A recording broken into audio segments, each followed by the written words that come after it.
I got into this because I wanted to root out corruption and return our government back to we the people. And we did everything right. The people showed up in droves to vote, only to have their sacred vote trampled upon. And so we're going to work to correct that. If we choose to do the easy thing over the right thing, we will lose our country. And there's been far too many people choosing to do the easy thing, choosing to line their pockets, choosing to take the easy road, and the corrupt road, frankly. We're going to take the hard road, which is the right road, and we're going to continue to fight. So I'm going to tell you what we've been up to. We have been working nonstop to put together a team, and we are officially launching the largest, most extensive ballot-chasing operation in our state's history, and frankly, possibly in American history. The courts just ruled that this corrupt election will stand. The courts just ruled that our elections can run lawlessly. The courts have ruled that anything goes. Well, we can play by those same rules, okay? If anything goes, then anything goes. And we are going to start chasing ballots like you've never seen. And I've got an army of moms and dads and citizens behind me who are ready to chase ballots. Because if it's just a ballot that matters, then we can chase ballots too. And we're going to do that. Here's something to pick your spirits up. It's real nice. I got it at Target. It's on sale.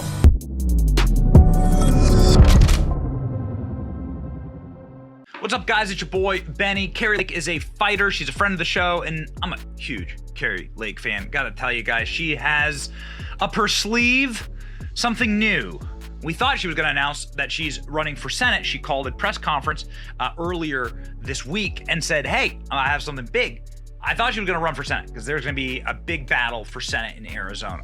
Kari Lake has decided that she's going to begin doing what the GOP and the RNC should have been doing for the last 2, 3, 4 years, 5, 20 million years, looking into getting the most votes for Republican candidates.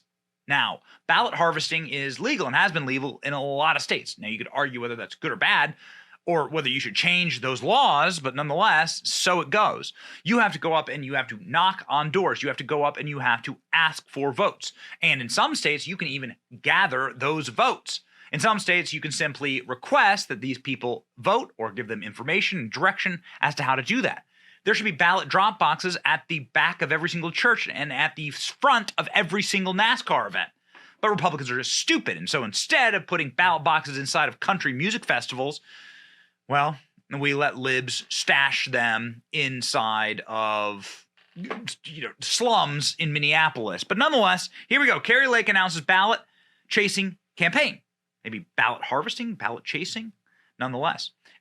One day after a judge struck down her challenge of the 2022 election results, very, very sad, Kari Lake is appealing that, Kari Lake made an announcement saying, we are going to start chasing ballots like you've never seen before. You heard it in the opening clip there. The initiative is an effort to not only keep track of the registered Republicans and independents in the state, but also to encourage voters to cast their ballots to ensure that they're registered. Lake had a press conference on Thursday. Thousands of volunteers will be involved in the program to get voters to the ballot box. According to Lake, in 2022, around 200,000 registered Republicans and 300,000 independents received ballots for early voting, but did not cast a vote.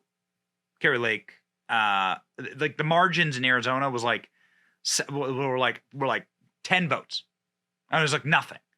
I mean, for the Secretary of State, Abe Hamada, it's literally down to hundreds of votes, I think, maybe less, for his race. And so, yeah, big problems. This is, of course, what people see across the spectrum here. This is, I think, a very telling graph. The purple is election day voting. And you can see that election day voting back in 1992 was quite the thing to do. But over the course of time, the left has been degrading that process because, well, it didn't deliver the results that they wanted. And you could see here, of course, the inflection point 2020, where election day voting crashed through the floor, mail-in absentee balloting skyrocketed and actually overtook it. The orange is early in-person voting, correction. So going up and showing up early and voting in person. I do that actually because I got a show to do and sometimes you can't make it to the polling place on election day. So they're making voting much, much easier. So what Democrats tell you about Republicans trying to restrict voting is a lie. Absentee and early votes cast requested by young people in key states. Now, this is 2000 versus 2016. Uh-oh, SpaghettiOs. Texas, look at that. Look at the difference. 100,000 versus, 750,000. This is 2000, the blue column, and this is 2016. You can see in every column for these states, you're talking a demonstrable number, much larger. 400,000 for Florida, 100,000 in Florida. Just massive upticks in early and absentee ballots being requested by young people in states. So this is getting young people, predominantly libs, to the polling place. Dangerous times. Tell you what, you got to be smart. You've got to be smart. Kari Lake, at the very least, is trying to be smart. Now, we have friends also on the program, Scott Pressler, for instance, who's been trying to build a ballot harvesting operation for the GOP. He's one of the greatest there is on the campaign trail. Of course, you know Scott Pressler. You should follow him on Twitter, The Persistence. But he has been unsuccessful. Along with the reporter that tried to trap Kari Lake during this press conference and got himself completely owned. Watch this guy's ass get handed to him by the great Kari Lake. Spicy.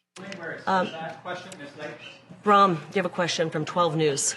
Your lawyers have lost every case they've tried. They've been sanctioned twice in 2 different courts for misleading the court. Are you going to stick with them as you pursue this appeal? I know you love everything you just said. You think it's, yeah, well, we're working in a very corrupt system, and you can't see it. I know that, you know. Are your lawyers part of that corruption? No, they're not, actually. I have incredible attorneys, Bram. And I think the first time I met you, Bram, was at a story where you're always, what I'm trying to say is you're always on the wrong side. You're always on the wrong side. We were at a story where we were fighting as mothers. I was leading a rally at ASU. It was 115-degree heat, leading a rally to get our students out of masks. And Braun was standing there rooting for our kids to be masked up. You're on the wrong side of history. And I remember distinctly that day because you refused to say the Pledge of Allegiance and put your hand on your heart. So that's what we're dealing with. That's what we're dealing with. That's what we're dealing with. It's unfortunate. What I remember. And I'm keeping, let me answer the question. What I remember that day is you just making up that No, I didn't make anything up. I'm right. Our children should not have been in masks. They shouldn't have been in masks. They're not healthy for our children. And you were there cheerleading for masks and vaccines, like you have been. You're cheerleading for Maricopa County to continue to run shoddy elections. And we're not okay with it, and that's fine. You don't have to say the pledge, you're in America. But it tells me everything I need to know about where you stand with this country.